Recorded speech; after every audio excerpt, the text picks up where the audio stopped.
Praise the Lord mga kapatid, magandang araw po sa ating lahat.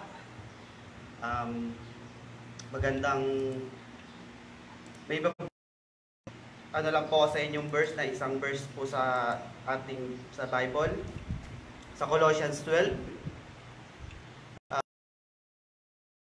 Who has qualified you to share in the inheritance in the saint in the kingdom of light. Okay mga kapatid? Lahat naman tayo mga kapatid, tanong sa inyo sino yung mga nakatanggap dito ng ayuda mula sa ating gobyerno. Diba? Minsan tayo yung nangunguna di ba? Yung mga talagang walang-wala Yung mga talagang ay yung mga nangunguna sa pila. Minsan, ito pa yung sanhi ng pag-aaway-aaway ng mga tao. Diba? Hindi nyo ba alam mga kapatid, mayroon pa tayong pwedeng matanggap na blessing. No? Hindi ko maibibigay yan, pero hindi rin maibibigay na kahit sino. Okay? Ang makapagbigay lang yan, mga kapatid, Jesus Christ.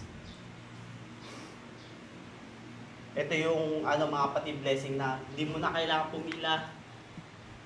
Hindi na kailangan ng quarantine pass at hindi na kailangan ng ID. Pwede mo siya ma-receive kahit anong oras. Ito yung great blessing mula sa ating Panginoong Diyos. Ang tanong, qualified ka ba? You are qualified on God. Ay mga kapatid, natanong nyo na ba sarili nyo na qualified ba kayo na matanggap yung blessing? Sabi natin na qualified tayo. Sabi natin na qualified tayo na matanggap yung blessing. Pero may isang dapat tayong tawag dito. Di ba sa binibigay ng ating gobyerno kailangan ng quarantine pass, di ba? Yung mga kailangan quarantine pass, kailangan may form ka, magsusulat ka ng form. Pero ito mga kapatid, isa lang ang gagawin mo. Gawin mo yung purpose mo sa Lord.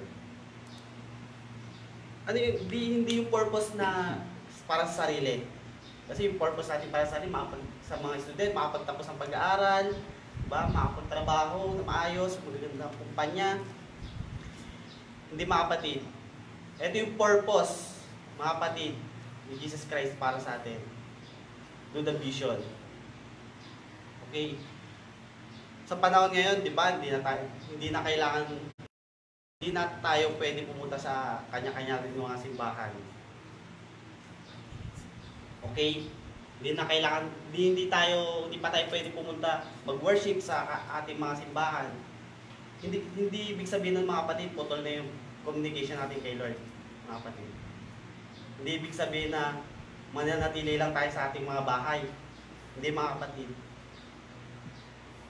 Ito yung tinitignan ni Lord upang maging qualified ka. Gagawin mo yung purpose mo. Ano yung dapat gawin para magbigay ni Lord yung tamang yung blessing na bibigay ni Lord sa iyo, yung great blessing. Diba? Para maging qualified.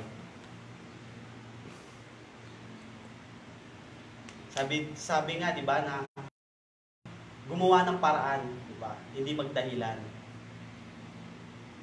Gamitin natin social media natin, mga kapatid. Yung Facebook natin, di ba? Instagram, yung Messenger, para makita natin yung mga nangangailangan, mga kapatid. Kami, mga kapatid, kinakandak namin yung sumdasal. Yung simbahay, diba?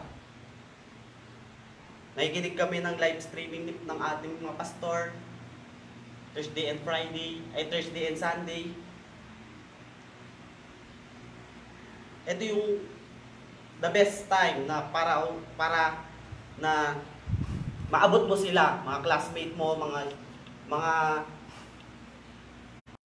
mo, di ba, mga kapatid?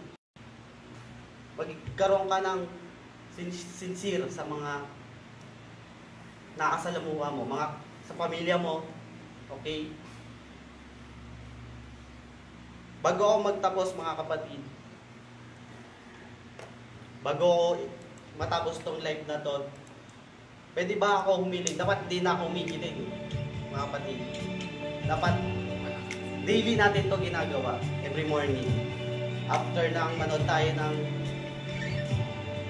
live video, ng devotion, hanap ka ng place mo, yung hindi ka maistorbo, yung walang ingay, talagang makipag-usap ka kay Lord one-on-one. And, kausapin mo si Lord. Lord, qualified ba ako para sa blessing?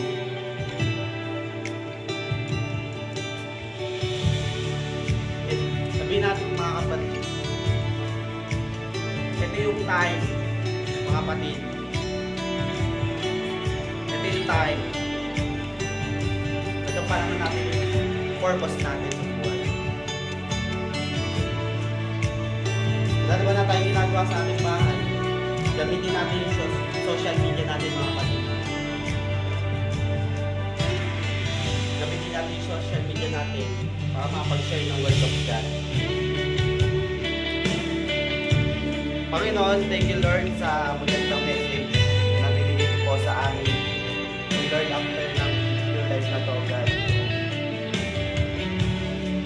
Yung mga nanonood ngayon, oh God, mga gusto makausap kayo, oh God. Bigyan mo sila ng time, Lord, para makausap kayo. Lord, alam po, oh God, gagamitin na nila yung time nila, oh God, para sa'yo, oh God. Gagamitin na nila yung time nila para, oh God, makapag-solving, oh God, diba? Thank you, Lord. Gamit po namin sa inyo.